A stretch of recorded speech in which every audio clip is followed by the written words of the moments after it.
자, 오늘 우리 K증시는 모처럼 반가운 미혼 한강의 하루였는데요. 미혼 한강이 뭐냐? 미혼, 즉 결혼을 못했으면 한강 가라 이 소리가 아니라 미국 증시는 혼조세였는데 한국 증시는 강세, 바로 요겁니다. 참 얼마나 이거 통쾌합니까? 오늘도 역시 효자 노릇을 한 거는 바로 조선방산 이렇게 두 쌍둥이였는데 세계적으로 조세 피난처로 버진 아일랜드가 유명하다면은 트럼프 관세 피난처는 바로 한반도다. 그 중에서 조선과 방산이 찐이다.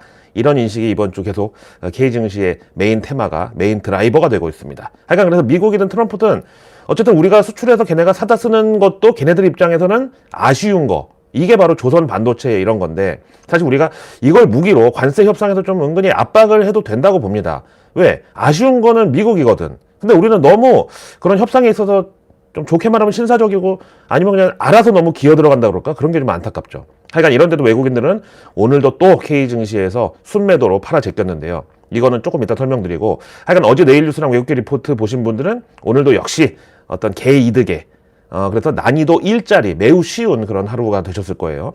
뭐 업종별로는 오늘 우크라이나 재건, 그 다음에 스마트 팩토리 이런 거 어제 내일 뉴스에서 다 미리 얘기했잖아. 또 어제 외국계 리포트 매수 추천 종목이 바로 한미반도체였죠. 아까 장중에 10만 원도 뚫었다가 이제 차익 실현 매물을 맞긴 했어도 결국은 1% 넘게 상승 마감을 했습니다. 자, 이런 와중에 오늘 K증시 대체로 이제 기관의 매수 우위로 대부분의 섹터가 다 상승을 했는데 혼자 뚝 떨어진 게 바로 엔터였습니다. 이건 이유가 뭐냐면은 그 김유나가 리더인 자우림이 3월 말에 미국에서 콘서트를 개최할 예정이었는데 이게 갑자기 취소가 됐다고 그 공연 기획사 측에서 밝혔고요. 그 이유에 대해서는 예상치 못한 행정적 지연으로 인해서 라고 밝혔는데 이거를 또 우리가 생각나는 게 있죠. 바로 그 김유나가 지난 후쿠시마 오염수 관련 뭐 디스토피아가 생각난다는 그래서 반일 성격의 그런 게시물을 인스타에 올렸고 이걸 빌미로 네티즌들이 지난 윤 대통령 그 계엄 탄핵 국면에서 이 김유나를 한미일 동맹을 와해시키는 위험 인물이라고 CIA에 신고하는 그런 해프닝이 있었는데 혹시 이것 때문이 아니냐는 풍문이 오늘 하루 종일 SNS를 뜨겁게 달궜습니다. 여기에 대해서 이제 소속사 측은 그 CIA 신고 때문에 비자가 안 나왔다는 소문은 사실이 아니다. 그러면서 입국에 관련된 문제는 미국 국무부나 국토안보부의 고유 권한이라서 CIA랑 무관하다는 입장인데요. 하여간 이 엔터업계의 놈들은 그냥 아주 거짓말이 그냥 입에 붙었어. 그냥 무슨 열애설 이런 거에서 한 번도 제대로 인정하는 꼴을 못 봤고요. 일단 거짓말부터 돼 그냥. 그러면서도 아무런 죄책감이 없어.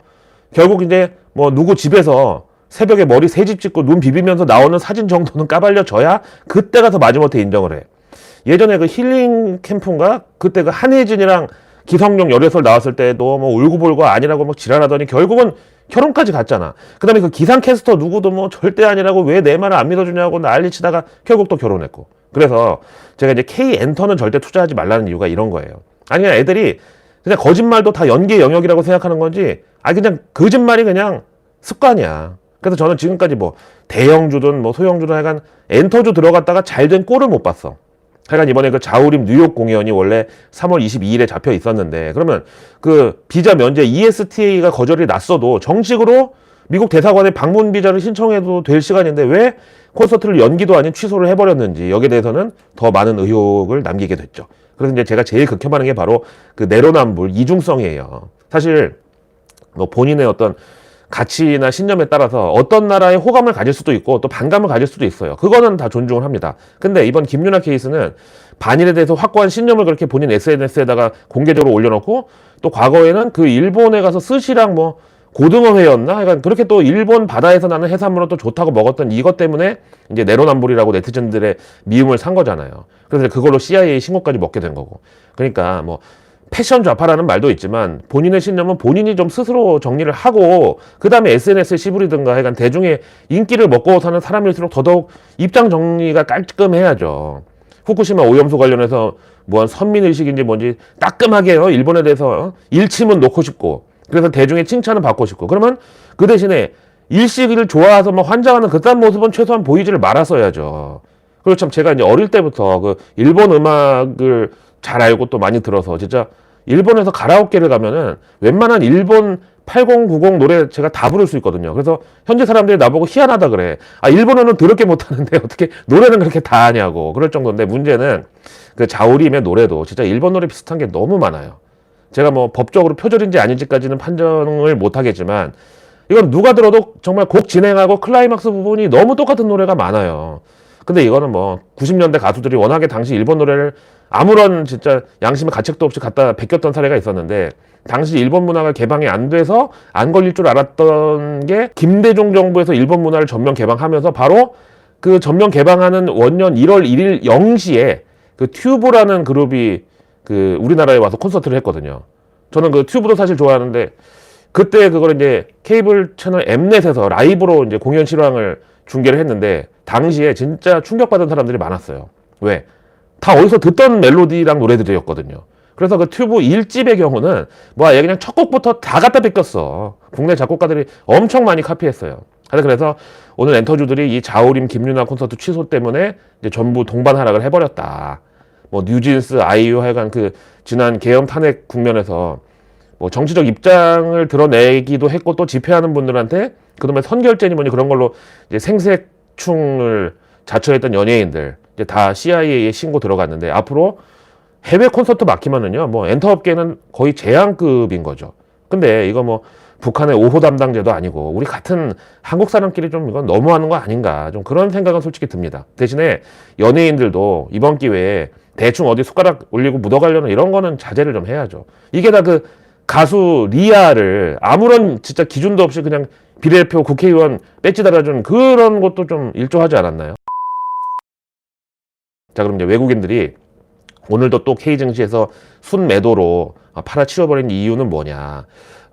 바로 어제 전해드렸던 제롬 파월이 의회에서 짜증을 냈다고, 신경질을 부렸다고. 그게 바로 이제 금리 인하에 대해서 자꾸 체결하지 좀 마라. 지금 금리 내릴 때 아니다. 이렇게 따끔하게 이제 한마디를 한 거였는데, 마침 미국의 CPI, 그 소비자 물가지수 발표를 하루 앞두고 제롬 파월이 이런 식으로 나오니까 이거를 이제 월가에서는 확실히 그 연준 의장이기 때문에 그 CPI를 미리 다 보고 저런 소리 하는 거 아니겠냐. 혹시 저런 말을 하고 근데 만약에 정작 CPI가 툭 떨어지게 나오면은 본인이 얼마나 쪽팔리겠어. 근데 그런 리스크를 왜 감수하겠냐. 이걸 어제 이제 네일뉴스에서 제가 분석해드렸는데, 진짜로 그 CPI가 마치 제롬 파월이 미리 결과를 다 보고 말한 것처럼 예상보다 급등하면서, 아, 이거 보니까 맞네. 지금 금리 내릴 때가 확실히 아니네. 이제 이런 기가 막힌 반응을 불러왔습니다.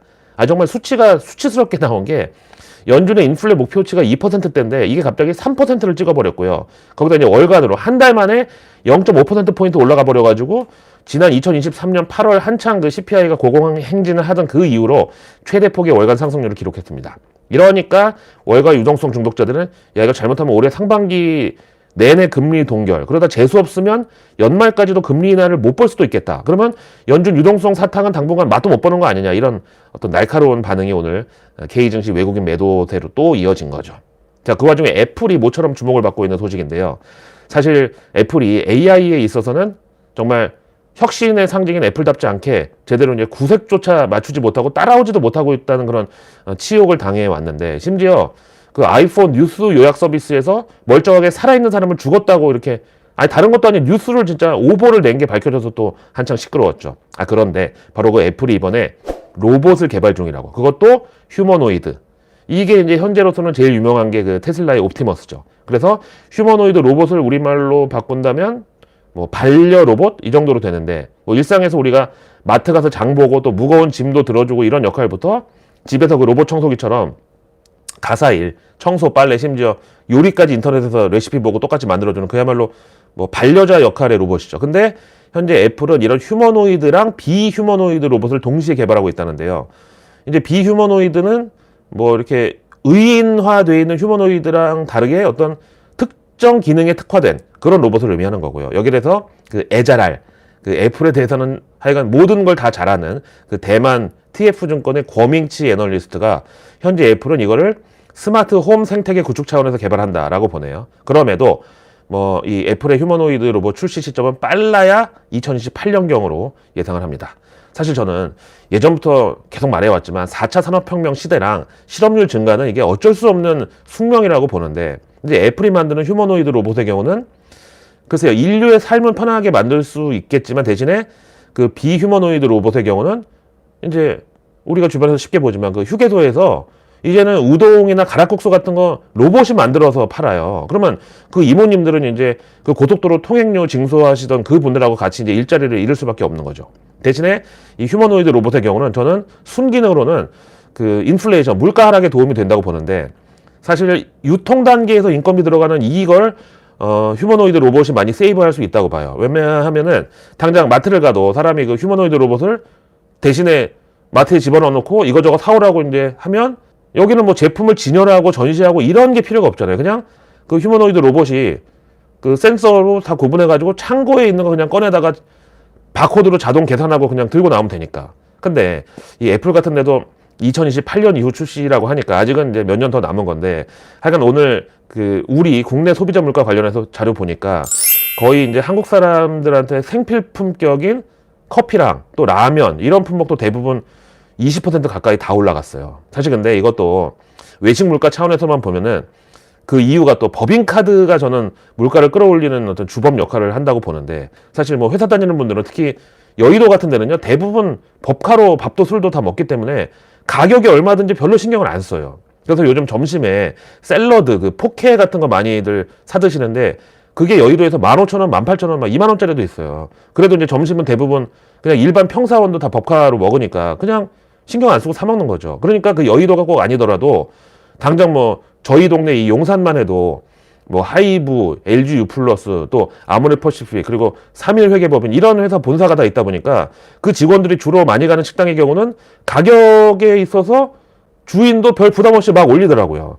어차피 뭐 다 법카로 먹고 또 주말에는 그 사람들 어차피 회사 안 나오니까 편하게 주말에는 문 닫고 쉬어도 되거든요. 그래서 주 5일 법카 장사로 이제 컨셉을 잡는 거죠. 그럼 이거는 이제 해결책이 뭐냐? 제 생각에는 회사에서 이제 영업이익을 달리 떨을 데가 없어가지고 그냥 세금 낼 바에는 직원들 법카라도 편하게 쓰라고 이제 선심을 쓰는데, 이거를 그러면 정부에서 법인세를 좀 깎아주고 그런 이제 법카로 인플레이션까지 양상하는 그런 부분들을 직원들 복지나 양육비로 좀 더 많이 할애하면 좋다고 봅니다. 그래서 출산 장려가 뭐 별게 없고요. 저는 딱 세 가지면 충분하다고 봅니다. 이 세 가지만 하면 바로 우리나라 인구 증가율 2배로 늘어납니다. 뭐냐? 첫째, 자녀 수에 관계없이 미성년자 자녀 있는 엄마들한테는 하루 택시비 2번 무료. 그 다음에 두 번째는 2자녀 이상의 경우는 수도권의 아파트 무기한 임대. 그리고 세 번째는 이제 3자녀 이상의 가정은 김영란법 전면 면제. 이 정도면 충분하다고 봅니다. 내일 뉴스는 내일 보면 너무 늦습니다. 런던 고라니의 내일 뉴스 미리 보기. 런던 고라니의 내일 뉴스 미리 보기. 구독, 좋아요. 알림 설정까지. 러나 반갑습니다.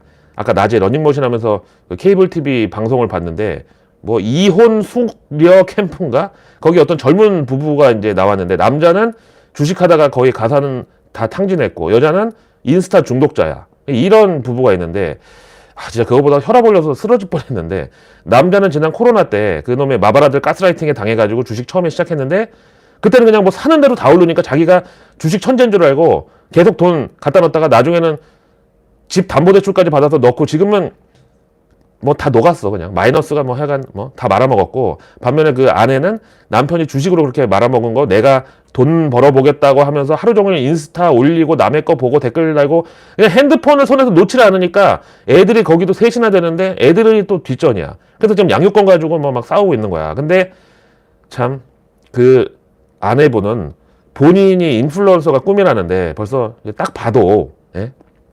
아니, 제 입으로는 얘기 안 할게요. 그냥 얼굴이 나만해.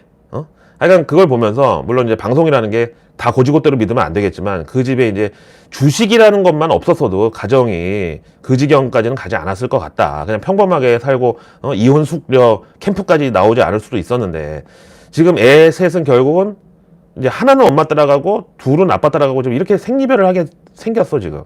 자, 그래서 아예 오늘 마침 이제 우리 구독자님들하고 공유해야 될 소식이 또 있는데, 오랜만에 보는 이 양반 관련 내용입니다. 뭐 이미 우리 구독자님들은 아시겠지만 이 사람의 위험성 내지 이중성에 대해서 제가 아마 38선 이남에서는 제일 먼저 저격을 했던 사람이고요. 당시 진짜 동학개미의 멘토라고 온갖 미디어에서 빨아주고, 그 불쌍한 동학개미들 주린이들이 뭐 존봉준 장군이라고 장군님이라고까지 부르면서 찬양을 해댔던 바로 그때가 이제 코스피의 사상 최고치 부근이었고, LG 생활건강 178만 원, 삼성전자 96,800원 그때였거든요.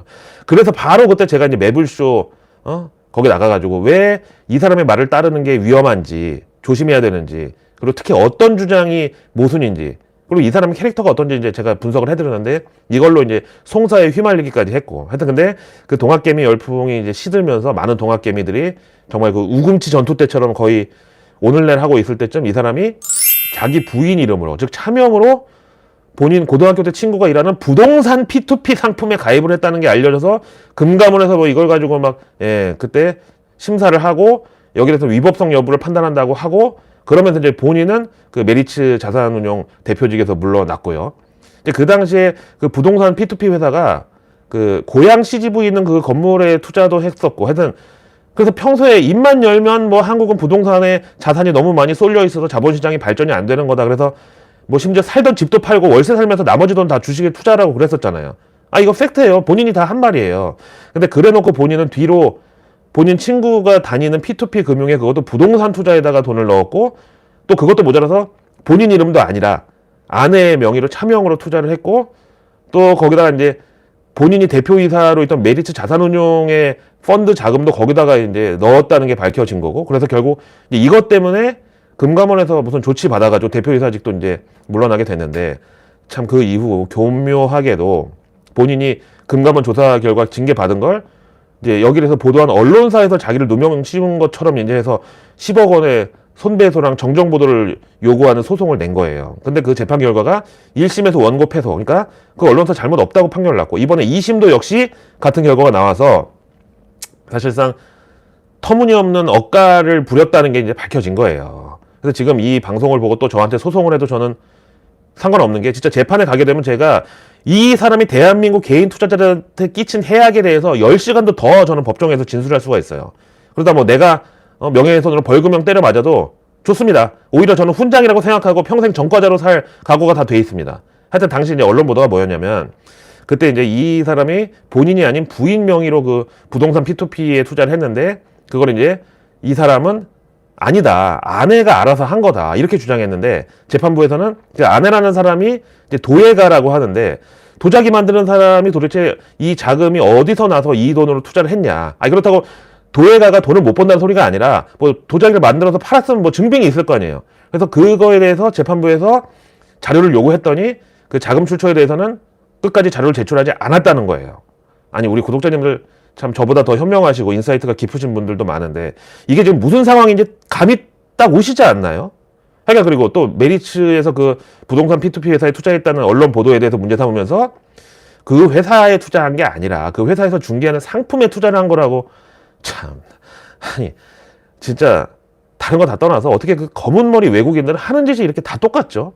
그리고 본인이 그렇게 실력이 뛰어나고 주식 투자에 자신이 있으면은 그 빌황처럼 아예 월가에서 메이저들 상대로 한번 큰 판을 벌여보든가 왜 여기서 그 불쌍한 진짜 코로나 때 포모 오지게 와가지고 온갖 미디어랑 마바라들이랑 유튜브에서 주식 안 하면 큰일 날 것처럼 가스라이팅 당한 그런 불쌍한 사람들 상대로 장사를 하냐고. 그러다가 결과라도 좋았으면 모르겠는데 지금 그때 주식 투자 처음 입문한 사람들 계좌 상태를 보세요 진짜 P2P가 아니라 피튀겨 진짜.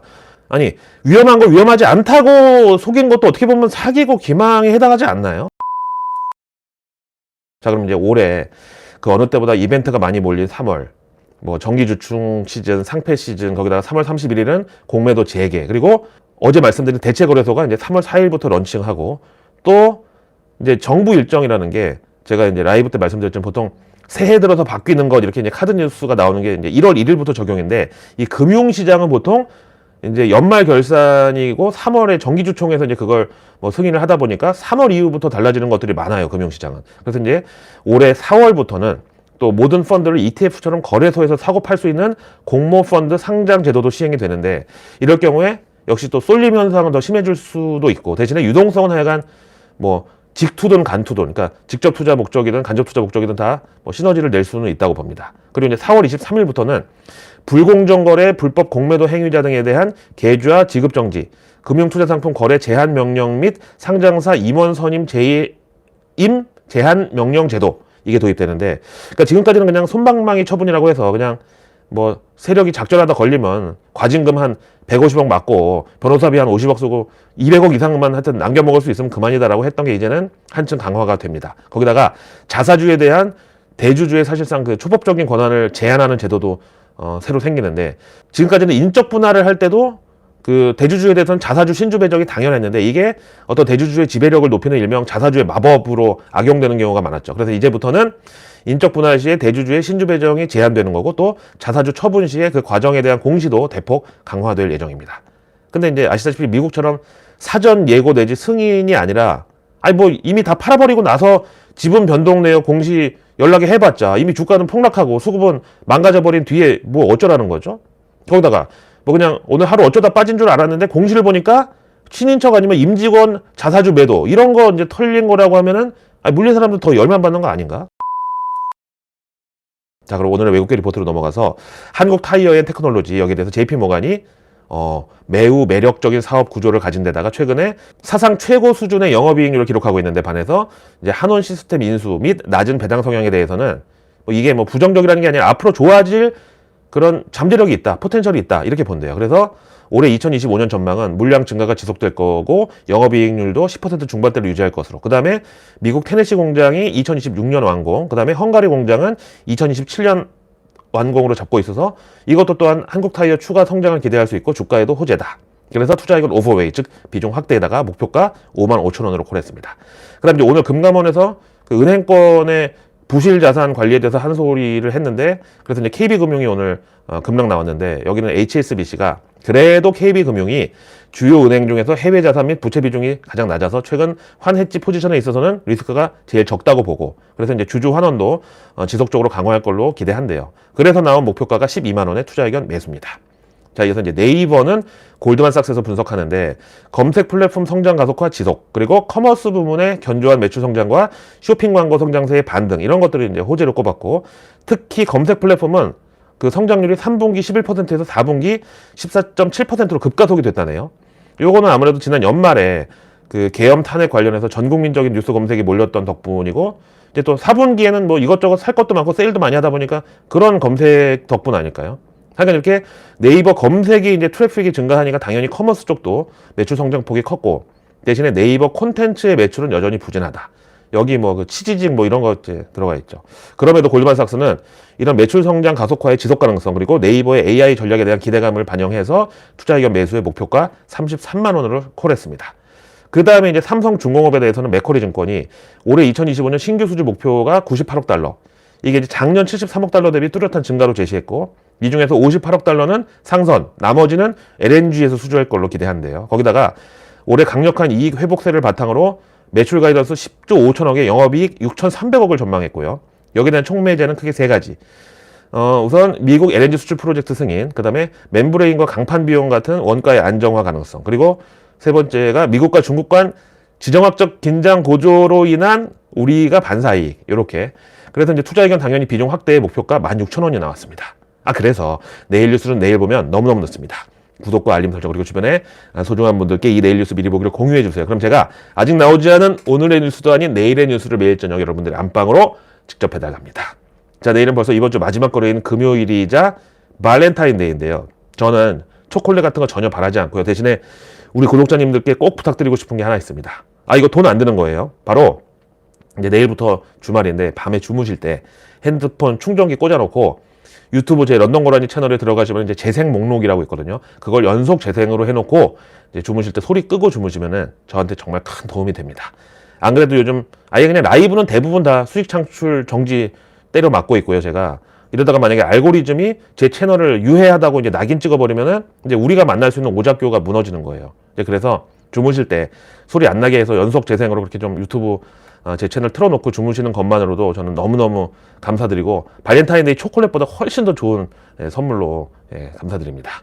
자, 내일은 정부 일정이 한산한 가운데 1월 고용 동향 보고서 공개될 예정이고 뭐 탄핵 국면에다가 정권이 언제 어떻게 뒤집어질지 모르는 1월 달에 뭐 그 고용을 많이 책임지고 있는 대기업들이 채용을 늘렸을 리가 만무하고요. 그 다음에 이제 내일 1월 수출입 물가지수랑 무역지수도 나오는데 이거는 또 반도체, 조선, 철강, 자동차 요쪽에서 주인공이죠. 자, 내일 증시 일정은 이런 상황에서도 신규 상장이 내일 또 있습니다. 보통 금요일에는 신규 상장 잘 안 잡는데 이제는 그런 것도 없네요. 그냥 이번 주 수목금 다 신규 상장 하나씩 있는데 내일은 오름 테라퓨틱입니다. 이어서 내일 이제 포스코 퓨처엠이 GM에 이어서 포드에도 양극재 수십조 규모 공급 추진한다. 이 내용에 대한 재공시 기한이고요. 또 내일 이제 실적 발표 기업들은 삼성증권, 서울반도체, CNC 인터내셔널, NHN, LIG 넥스원, 현대 GF 홀딩스 이렇게 내일 실적 발표 앞두고 있습니다. 그다음에 이제 내일 유럽에서 최대 국제안보 포럼인 MSC, 이게 뮌헨 시큐리티 카운슬, 그래서 MSC 안보회의, 이게 내일 개최되는데 역시 안보하면 사이버 보안 그리고 드론 이런 쪽이 화두죠. 그리고 내일 밤 미국에서는 굵직한 경제 지표들이 또 대기 중인데요. 좀 이거라도 좀 최대한 안 좋게 나와야 지금 월가 유동성 중독자들이 연준 금리나 멀어졌다고 삐쳐 있는 걸 좀 달래줄 수 있으려나. 하여간 소매 판매랑 산업 생산 1월분이 미국에서 공개됩니다. 자, 오늘 하루도 고생 많으셨고요. 저는 내일의 내일 뉴스를 또 들고 다시 찾아뵙겠습니다. 비가 오나 눈이 오나 오늘처럼 날씨가 따뜻하나 I'm your analyst. 런던 고라니 김희욱입니다.